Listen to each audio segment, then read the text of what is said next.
Yo guys, what is going on? Got some more Digimon TCG for PC gameplay for you guys. I'm playing yellow down at the bottom versus my opponent, who's going to start with red. Now real quick, I did want to say I hit 500 subscribers recently, so I just want to say shout out to everyone who has been supporting my channel, watching my videos, subscribing, and just thank you to you guys. I would not be here without everyone watching these videos. And if you're watching and you're not subscribed and you like what you're seeing, then hey, go ahead, hit that subscribe button. But anyways guys, this is going to be more Digimon TCG for PC. Now I am playing yellow down at the bottom. Yellow's my favorite deck, so I thought, hey, what can I do in this automated simulator? Lots of stuff going on right now.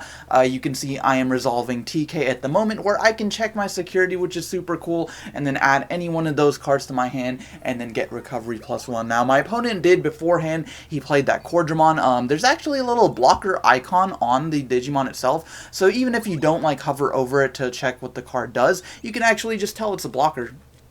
Which is pretty cool. Now my opponent is going to play that Agumon, revealing the top 5 cards of his deck, and then unfortunately for him, not going to be able to add any red tamers, or I guess actually I think it's any tamer that you can add, whatever.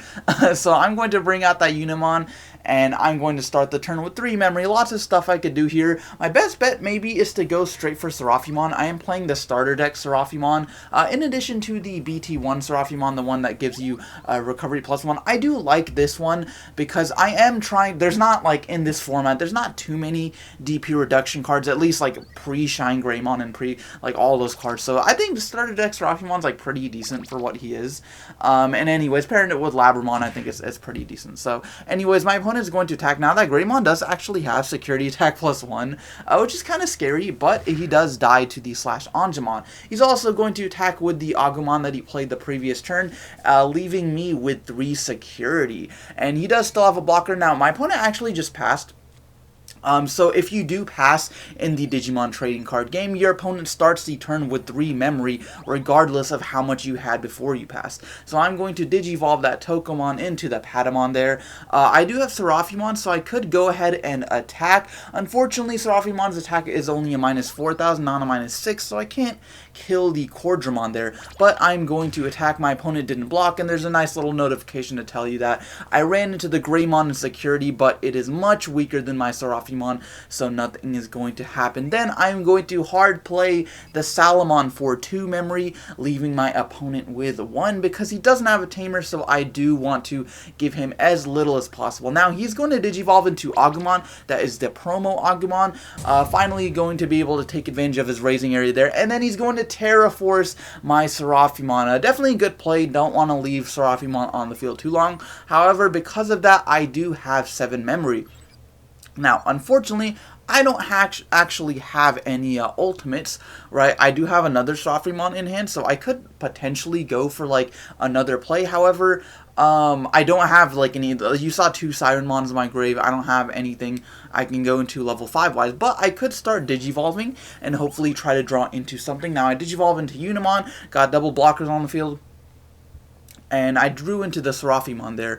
Now, I could also hard play the Petermon. Petermon is a 5-cost champion, and when you do play him from your hand, you get to play a Tinkermon from your hand or trash for free. So I'm going to do that because I do have enough memory, and then there's this little notification that pops up asking me if I want to activate his effect, and yes, I absolutely do. Getting 2 Digimon on the field for the price of 1 is always a nice option, and then I'm just going to Digivolve that Repamon. Now, I could have definitely just played the Repamon. Repamon's play cost is pretty low for a champion. It's only 3. However, I did want the extra draw, trying to draw into champions there. And I drew into this Symphony card, Symphony #1, which is a really nice option card, especially because I want to reduce my opponent's DP as much as possible. And then I drew into the Magna Angemon there, so finally have an ultimate, going to be able to go into either Seraphimon. And the nice thing about this starter deck Magna Angemon is he has that, like, -1,000 effect. So in this format, we don't have, like, the Salamon, we don't have Gatomon, and we don't have too many, like, actually, I don't think we have any other cards that have, like, that same inherited effect. So I think it's pretty decent for what it is. Now, my opponent does have Metal Greymon on field, and he has 2 other Digimon, so my security is a little bit threatened, and if he does actually attack with the Metal Greymon, he'll gain 3 security. So there's a couple things I could do. I could hit him with the Symphony and, you know, get rid of that Metal Greymon, but at this point, I'm going to just Digivolve Seraphimon, get Recovery +1, and then I also have 2 blockers, so I think I'm, like, pretty good. There's probably no way he's going to OTK me, even though Red does have a lot of security attack, like, boosting, you know, cards, option cards as well as inherited effects. But with 2 blockers and 4 security, I think I should be pretty okay. And then, unfortunately, like, he does have the WarGreymon, which is another one. That WarGreymon is the BT1 WarGreymon that gains security attack +1 whenever it's Digivolved, but it only lasts until the end of the turn. And then now I have 5 Digimon on field. And Seraphimon does actually have security attack +1. Now, he does have 1 blocker on field. However, if this goes through, and I'm able to just push for game, then that'll be it. So he didn't actually block the Seraphimon. Now, if he did, his Quadramon would have died, but he would have also saved himself 2 security cards. And at this point, I have 4 Digimon. He's got 1 blocker. So unless I run into a Terraforce, I think I should be good. Now, this could have been a little bit risky. I probably could have played this differently. I didn't have to push for game, considering I do have some option cards in my hands, and, you know, I have a TK, maybe dig for more cards. But I thought this was fine, and I'm going to end up running into the last Digimon there, which is WarGreymon, and then attacking for game with the Unimon. So that is going to be the game, guys. A little bit of a shorter one, but hopefully you enjoyed. Thank you so much for watching, and I'll see you guys next time.